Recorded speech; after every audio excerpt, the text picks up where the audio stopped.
Varicose veins కి సరైన చికిత్స కోసం సంప్రదించండి ఎవిస్ హాస్పిటల్.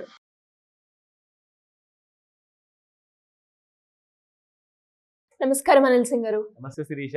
సో చాలా వరకు మనీని ఏ రకంగా సేవ్ చేయాలి అని ఆలోచిస్తూ ఉంటారు. దానికి రకరకాల మార్గాలైతే ఉన్నప్పటికీ ఫస్ట్‌గా మనకి సాలరీ వస్తుంది అంటే సాలరీలో మనకి యాజ్ ఎంప్లాయ్‌గా కొంచెం అమౌంట్ సేవ్ చేయడానికి ఈపీఎఫ్ అనే ద్వారా మనమైతే అమౌంట్ సేవ్ చేసుకోవాలి అని అనుకుంటాం.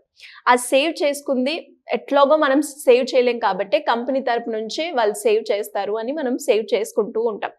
బట్ సడన్‌గా అది మనము పొదుపు చేసింది కూడా మనకి రేట్ ఆఫ్ ఇంట్రెస్ట్ వస్తుందని, దాన్ని మనం ముట్టము అని ఆ థాట్‌లోనే ఉంటూ ఉంటాం. కరెక్ట్. కానీ సడన్‌గా ఒక 3-4 ఇయర్స్ నుంచి మనం చూస్తే మన ప్రిన్సిపల్ అమౌంట్ ఏదైతే ఉందో అదే ఉంటుంది, కానీ రేట్ ఆఫ్ ఇంట్రెస్ట్ పెరగడం కావచ్చు, లేదు అంటే ఇవన్నీ మనం చూడట్లేం. ఎందుకు అంటే టెక్నికల్‌గా కొన్ని ప్రాబ్లమ్స్ అంటున్నారు, లేదు తర్వాత వస్తాయి మీకు అని చెప్తూ ఉన్నారు. దీన్ని ఎలా మనం గుర్తించాలంటారు? అండ్ రెగ్యులర్‌గా మనం చెక్ చేసుకోవాలి, నాకు రేట్ ఆఫ్ ఇంట్రెస్ట్ వచ్చిందా లేదంటే ప్రిన్సిపల్ అమౌంటే ఉందా అని ఎలా గుర్తించాలి సార్? ప్రతి ఉద్యోగి గవర్నమెంట్ ఆర్ ప్రైవేట్ అందరికీ కూడా గవర్నమెంట్ ఆఫ్ ఇండియా ఏం చేసిందంటే 2 రకాలుగా మీకు పిఎఫ్ అమౌంట్ అనేది ఇన్వెస్ట్మెంట్ కోసం, అంటే మీ అమౌంట్ మీరు ఒక 10,000 రూపాయలు జీతం ఉంటే వాళ్ళకి ఒక 500 రూపాయలు 200 రూపాయలు కట్ అయ్యేసేసి అది పిఎఫ్ అకౌంట్లోకి వెళ్తాయి అనమాట. అదే 1,00,000 రూపాయలు ఉంటే అకార్డింగ్లీ దాని ప్రకారంగా అమౌంట్ కట్ అవుతుంది. అయితే ఏం జరిగిందంటే ఎన్పిఎస్ అండ్ ఈపీఎఫ్. ఈపీఎఫ్ అంటే డైరెక్ట్గా మీకు గవర్నమెంట్ ఏంటంటే మీ జీతంలో నుంచి ఎప్పుడైతే ఎంప్లాయర్ ప్లస్ ఎంప్లాయీ ఇద్దరు కూడా కాంట్రిబ్యూట్ చేస్తారో, ఒక రూపాయి ఇద్దరు కూడా రూపాయి కాంట్రిబ్యూట్ చేసినప్పుడు ఆ ₹2 ఈపీఎఫ్ అకౌంట్లోకి వెళ్తాయి.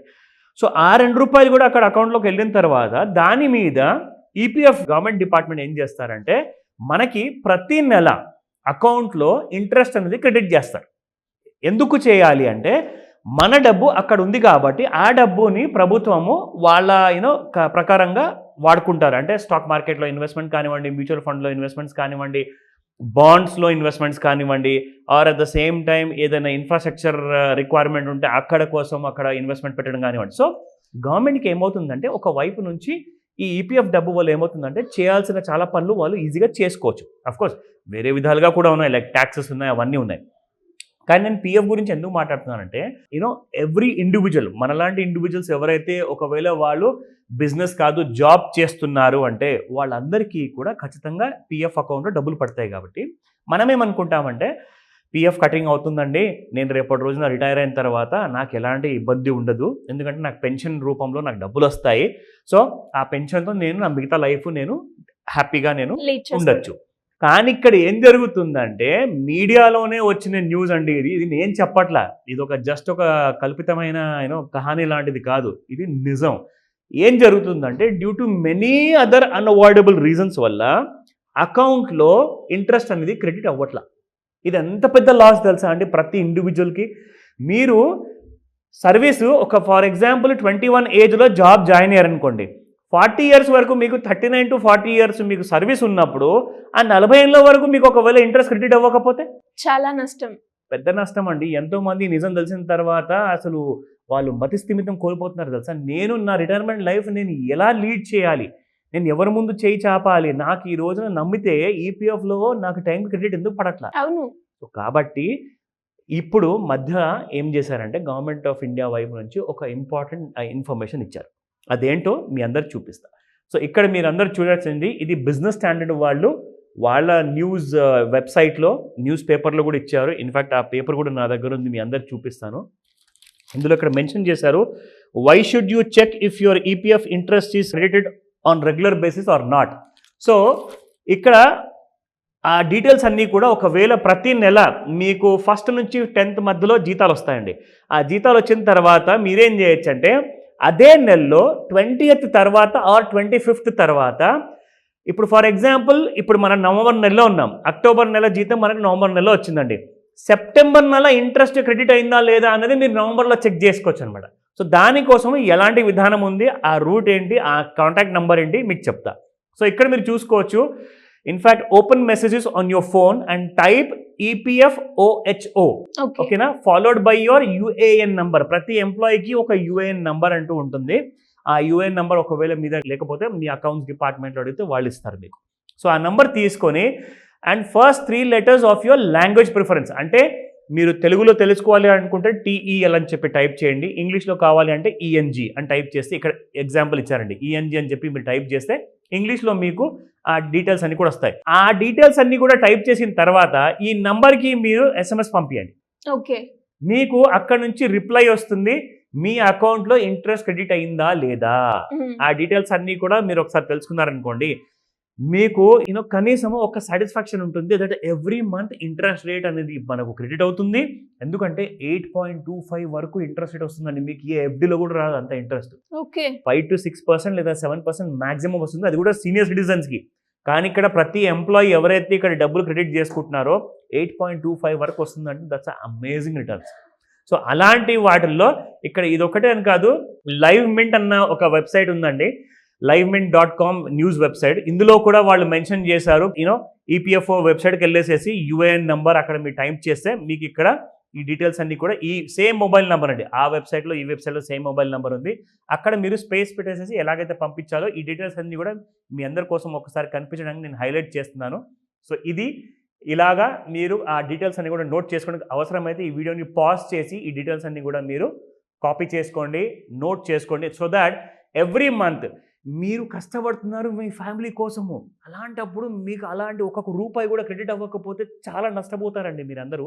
సో దయచేసి ఎవ్రీ మంత్ చెక్ చేసుకోమని చెప్తాను.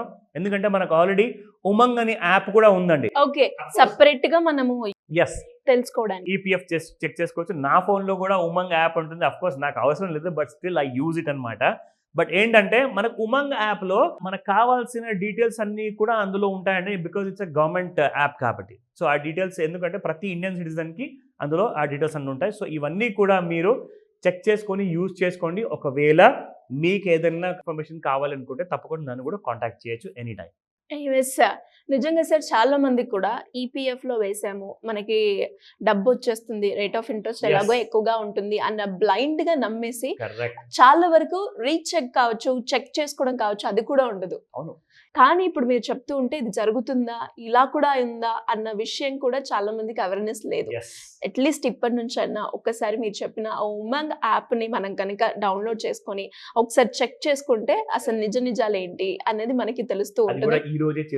డెఫినెట్ గా సార్. సో చాలా వరకు కూడా సార్ అప్పుల నుంచి మీరు ఎన్నోసార్లు చెప్పారు, అప్పులున్నా కూడా వాటిని క్లియర్ చేసుకొని కోటీశ్వర్లు అయ్యే మార్గాలు చాలా ఉన్నాయని. అదే విధంగా ఎవరైనా కూడా పిల్లల కోసం కావచ్చు, రిటైర్మెంట్ ప్లాన్ గురించి ఒక మంచి ఇన్వెస్ట్మెంట్ హై రిటర్న్స్ వచ్చేలాగా ప్లాన్ చేసుకోవాలి అంటే దాని గురించి క్లాస్ కావచ్చు, లేదు అంటే ఏదైనా సెషన్ కావాలి మాకు మీ దగ్గర నుంచి, ఒక అపాయింట్మెంట్ కావాలి అనుకునే వాళ్ళు ఏ రకంగా మిమ్మల్ని అప్రోచ్ అయ్యే ఛాన్సెస్ ఉన్నాయంటారు? ఇంపార్టెంట్ విషయం అండి. ఎందుకంటే అందరికీ మైండ్లో చాలా టెన్షన్స్ ఉంటాయి. అందులో అందరికంటే పెద్ద టెన్షన్ ఏంటంటే నేను అప్పుల్ని ఎలా తీర్చుకోగలుగుతాను, ఆ అప్పుల్ని తీర్చుకున్న తర్వాత నేను ఒకవేళ బంగారం కొనాలి, లేదంటే ఆ బంగారం లాంటి ఇన్వెస్ట్మెంట్ చేసుకొని బంగారు భవిష్యత్తు పొందాలి అంటే సింపుల్గా మీరు చేయాల్సిన పని ఏంటంటే ఒక్కరోజు టైం తీయండి. ఆ ఒక్క రోజులో మీకు ఆన్లైన్ లేదా ఆఫ్లైన్ మీరు ప్రపంచంలో ఎక్కడైనా ఉండనివ్వండి, నాతో పర్సనల్గా మీరు కాంటాక్ట్ చేయొచ్చు. You can have a discussion. అంటే స్టార్టింగ్ నుంచి ఏదైనా మీరు లైఫ్లో ఫస్ట్ జాబ్ చేసిన తర్వాత ఇప్పుడు రెండో జాబ్లో ఉన్నారా, నాలుగో ఎంప్లాయ్మెంట్లో ఉన్నారా, అవన్నీ ముఖ్యం కాదు. ఇక్కడ ఏంటంటే మీరు చేసిన అన్ని కైండ్ ఆఫ్ ఫైనాన్షియల్ ప్లానింగ్ లేకుండా అప్పులు చేశారు కదా, అన్నిటికీ కూడా ఒకటే దారి. I tell you that very ఈజీగా మీరేం చేస్తారంటే ఈ క్లాస్ అటెండ్ అయిన తర్వాత ఇమ్మీడియట్గా మీకు అప్పులు తీసుకునే ఒక సొల్యూషన్ దొరుకుతుంది.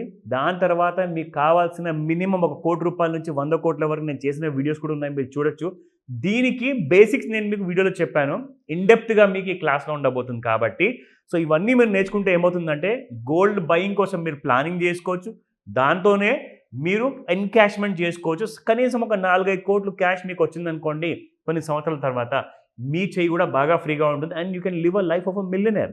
సో జస్ట్ కాల్, ఈ స్క్రీన్ పైన కనిపిస్తున్న నెంబర్కి కాల్ చేయండి అండ్ వాట్సాప్ మెసేజ్ పెడితే చాలా బాగుంటుంది. Recorded message is highly appreciated.